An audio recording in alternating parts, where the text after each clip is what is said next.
بسم اللہ الرحمن الرحیم۔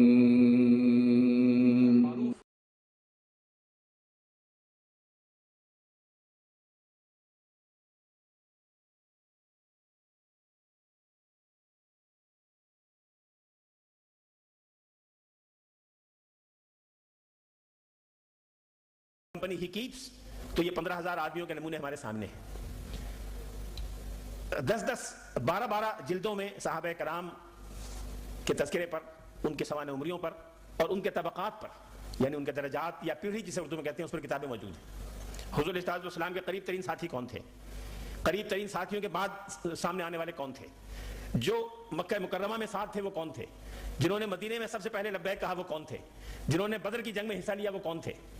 اس طرح سے درجہ بدرجہ جو فتح مکہ کے دن مسلمان ہوئے وہ کون تھے؟ ان حضرات میں سے جس نے رسول اللہ صلی اللہ علیہ وسلم کی زبان مبارک سے کوئی بات سنی، اس نے زبانی یاد کر لی۔ ان میں سے درجنوں نے اپنے تحریری ذخائر تیار کر لیے۔ یہ تاریخ کا سب سے بڑا جھوٹ اور دجل و فریب ہے جو دشمنان اسلام نے پھیلایا ہے کہ رسول اللہ صلی اللہ علیہ وسلم کے اقوال و ارشادات تحریری طور پر مرتب نہیں کیے گئے۔ غلط ہے۔ صحابہ کرام نے تحریری طور پر حضور کے ارشادات مرتب کیے۔ 4 صحابہ کرام تو وہ ہیں جنہوں نے حضور کے غزوات و سوانح عمری کے بارے میں معلومات کو تحریری طور پر مرتب کیا۔ 48 صحابہ کرام کے مرتب کیے ہوئے تذکروں کا ذکر تاریخ میں ملتا ہے، ان کے نام محفوظ ہیں۔ ان صحابہ کرام نے حضور کی زبان سے جو سنا، حضور کی زندگی میں اسے قلم بند کر لیا۔ قلم بند کرنے کے بعد زندگی بھر اس کو زبانی یاد کیا اور دوسروں تک اس بات کو پہنچایا۔ حضرت ابو ہریرہ کی مثال آپ کو دیتا ہوں، جن سے روایات کا بہت بڑا ذخیرہ ہے۔ ان سے کسی نے پوچھا کہ اور بڑے بڑے صحابہ تو روایتیں تھوڑی بیان کرتے ہیں، آپ زیادہ کیوں بیان کرتے ہیں؟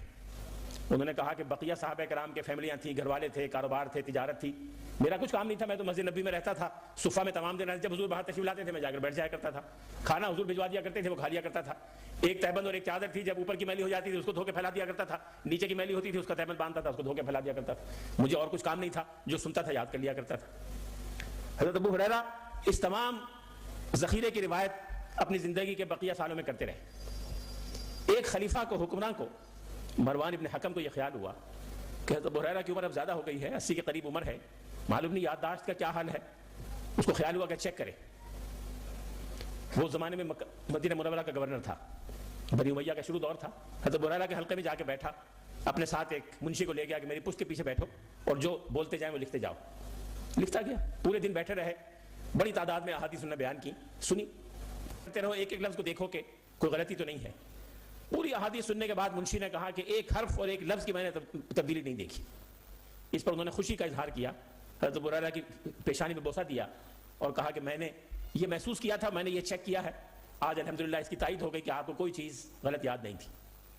انہوں نے کہا کہ مجھے بڑی حیرت کی بات ہے کہ آپ نے یہ سمجھا کہ ابو ہریرہ محض اپنے یادداشت کے اعتماد پر اور محض اپنے بھروسے پر حضور سے ایک چیز منسوب کر دے گا۔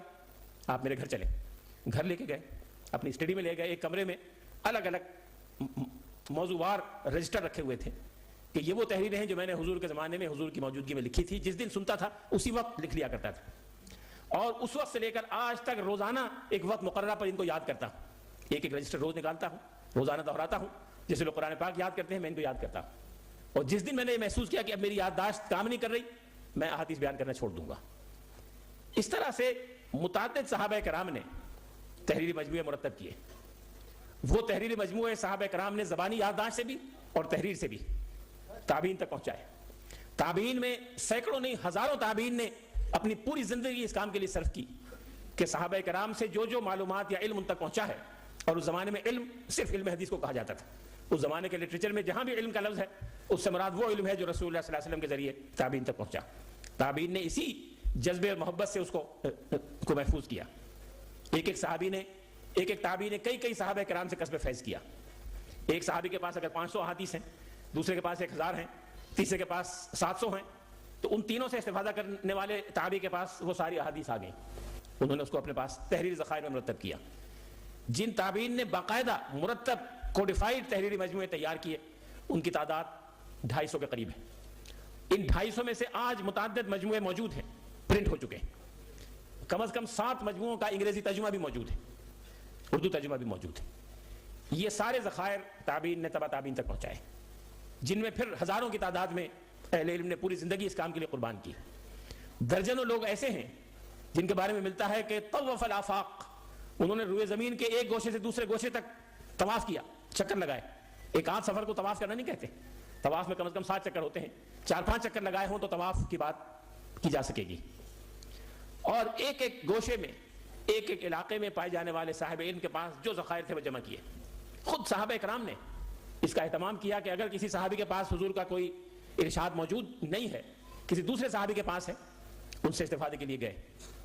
ایک صحابی مدینہ منورہ میں رہتے تھے، ان کو پتہ چلا کہ ایک حدیث جو ان کو یاد تھی، کسی اور ذریعے سے سنی تھی، اس کے براہ راست سننے والے فلاں صحابی ہیں جو اس وقت مصر میں رہتے ہیں۔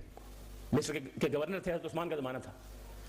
انہوں نے اونٹ سواری کر لیا، مدینہ منورہ سے روانہ ہو کے مصر گئے، اور مدینہ سے مصر جانے کے لیے پہلے تبوک جانا پڑے گا، تبوک سے آگے خلیج عقبہ میں جانا پڑے گا، وہاں سے سینائی میں داخل ہونا پڑے گا، سینائی عبور کر کے پھر نیچے آنا پڑے گا۔ موجودہ قاہرہ کے قریب فسطاط شہر تھا جو قاہرہ کا ایک حصہ ہے، وہاں گورنر رہتے تھے۔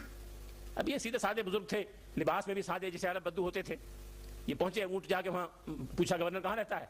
فلاں جگہ رہتے ہیں۔ کھٹکا کیا، ملازم نکلا گورنر کو بھیجو۔ اب اس کے لیے حیرت کی بات تھی، مصر کے ماحول میں یہ اس طرح نہیں ہوتا تھا۔ اس نے جا کے کہا کہ ایک بدو آیا ہے اونٹ پر سوار ہے، کہتا ہے گورنر کو باہر بھیجو۔ وہ بھی انہی کے دوست تھے، سمجھ گئے کہ کوئی میرے ہی حلقے کے لوگ ہیں، پوچھا نام پوچھ کے آؤ۔ اس نے جا کے نام بتایا، نام سنا تو تڑپ کے باہر نکل کے آئے، گلے ملے، کیسے آنا ہوا؟ کھڑے کھڑے کہا کہ میں نے سنا ہے کہ آپ کے پاس یہ حدیث ہے، آپ کے علم ہے، آپ نے حضور سے سنی تھی۔ کہ جی سنی تھی، کیا الفاظ تھے؟ میں تشریف لائیے۔ نہیں نہیں، میں اسی کام کے لیے آیا ہوں، پہلے یہ بتائیں۔ انہوں نے حدیث کے الفاظ سنا ہے کہ یہ الفاظ تھے، الحمد للہ جیسے سنا تھا، جیسے یاد تھا، وہی آپ نے بنایا، السلام علیکم۔ اپنے اونٹ کی بات موڑی اور پھر واپس۔ انہوں نے بہت منت کی کہ ٹھہرے گا، لیکن نہیں، میں جس کام کے لیے آیا تھا وہ یہی کام تھا۔ اس طرح کے واقعات تو ایک میں نے آپ کو سنایا، ایک پوری کتاب ہے اس پر، الرحلہ فی طلب الحدیث، کہ لوگوں نے علم حدیث کو جمع کرنے کے لیے کیسے کیسے سفر کیے اور ان سفروں کے نتیجے میں کس طرح کی معلومات حاصل کی۔ ایک بزرگ تھے جنہوں نے سیرت اور حضور صلی اللہ علیہ وسلم کے غزوات کے بارے میں معلومات جمع کی، واقدی، محمود ابن عمر الواقدی، محمد ابن عمر الواقدی۔ ان کی کتاب 3 ضخیم جلدوں میں ہے، حضور کے غزوات پر ہے، کتاب المغازی۔ انہوں نے پوری زندگی اس کام میں لگائی کہ رسول اللہ صلی اللہ علیہ وسلم کی سیرت کے بارے میں، غزوات کے بارے میں معلومات جمع کریں۔ جب ان کی تعلیم مکمل ہو گئی، صحابہ، تابعین، تبع تابعین، جس سے جو نالج موجود تھا، اویلیبل تھا، وہ سارا حاصل کیا۔ اس کے بعد انہوں نے جیسے آن دی اسپاٹ اسٹڈی کہتے ہیں، اس کا فیصلہ کیا۔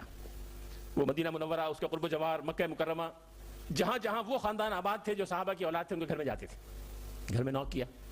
آپ کے دادا یا پردادا فلاں صحابی تھے، جی آپ نے ان سے فلاں غزوے کے بارے میں کچھ معلومات سنی ہیں؟ جی سنی ہیں، دادا نے بیان کی ہیں، پردادا نے، دادی نے، یہ ہیں، کیا ہیں؟